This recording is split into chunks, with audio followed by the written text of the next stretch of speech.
Hello friends, income tax के cases की series में आज जो केस हम डिस्कस करेंगे वो सेक्शन 13 सबसेक्शन 1 क्लॉज सी को लेकर के है। प्रेजेंट केस में पुणे आईटीआईटी के सामने एक बहुत ही इंटरेस्टिंग इशू था। यदि कोई एसोसिएट चैरिटेबल ऑर्गेनाइजेशन है और वो चैरिटेबल ऑर्गेनाइजेशन अपने फाउंडर को और उनके 2 बेटों को 3 बंगलों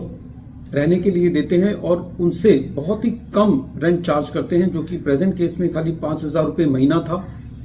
और अपने प्रीमाइसेस का जो ऑपरेशन थिएटर की फैसिलिटी उनको अवेलेबल कराते हैं उनके प्राइवेट पेशेंट्स के लिए, और उसके लिए भी चार्ज नहीं करते। लेकिन एट द सेम टाइम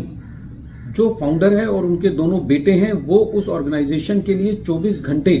अपनी सर्विसेज देते हैं, हमेशा अवेलेबल रहते हैं पेशेंट्स के लिए, और उन्होंने भी अपनी प्रॉपर्टी का 50% हिस्सा बिना एसएससी से चार्ज किए हुए उनको दिया हुआ है इस्तेमाल करने के लिए। तो क्या ऐसे केस में ये कह करके एसएससी के एग्जम्पशन को डिनाई करना कि स्पेसिफाइड पर्संस को बिना किसी कंपनसेशन के फायदा दिया गया है, एसएससी की एग्जम्पशन को डिनाई किया जा सकता है? यही इशू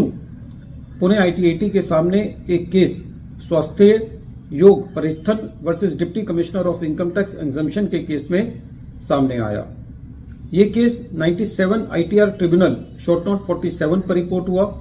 और इस केस का जजमेंट 5 जुलाई 2022 को आया। प्रेजेंट केस असेसमेंट ईयर 15-16 से रिलेटेड है। प्रेजेंट केस के अंदर एसएससी एक चैरिटेबल ऑर्गेनाइजेशन है जो कि मेडिकल फैसिलिटी प्रोवाइड करती है। प्रेजेंट केस के फैक्ट्स इस तरीके से हैं। प्रेजेंट केस के अंदर जो फाउंडर है और उनके जो 2 बच्चे हैं, 2 बेटे हैं, वो डॉक्टर्स हैं। उन्होंने अपनी बिल्डिंग का 50% हिस्सा सोसाइटी को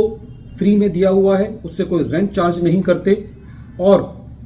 वो उस एसएससी के जो 3 बंगलो हैं उसमें रहते हैं और अपनी सर्विसेज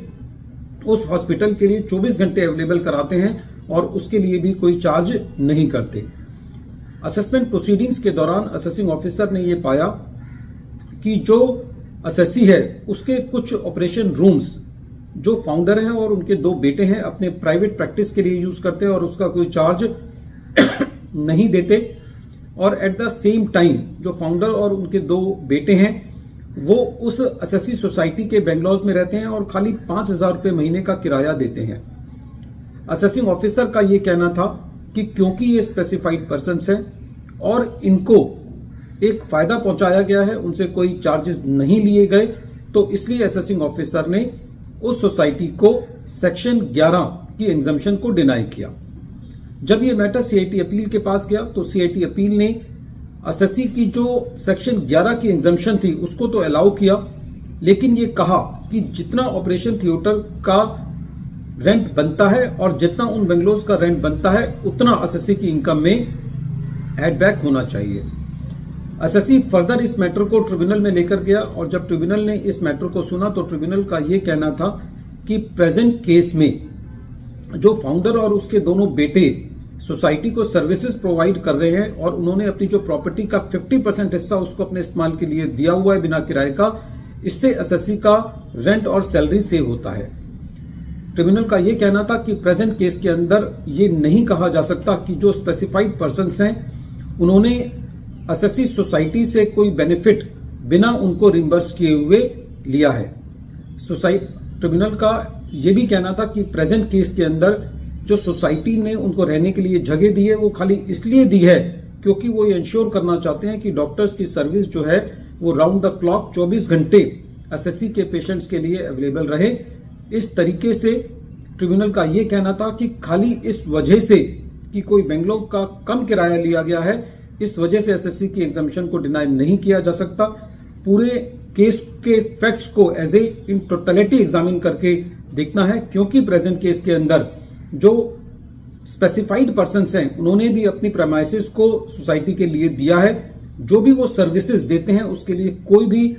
सैलरी चार्ज नहीं करते, तो ऐसे केस में एसएससी को सेक्शन 13 सबसेक्शन 1 क्लॉज सी का कवर देकर के उसकी एग्जम्पशन को डिनाई नहीं किया जा सकता। वीडियो के अंत में एक बार फिर मैं केस का नाम रिपीट कर रहा हूं। केस का नाम है Swasthya Yog Pratishthan versus deputy commissioner of income tax exemption, और ये case 97 ITR tribunal short note 47 पर रिपोर्ट हुआ और इस केस का जजमेंट 5 जुलाई 2022 को आया। Thank you friends.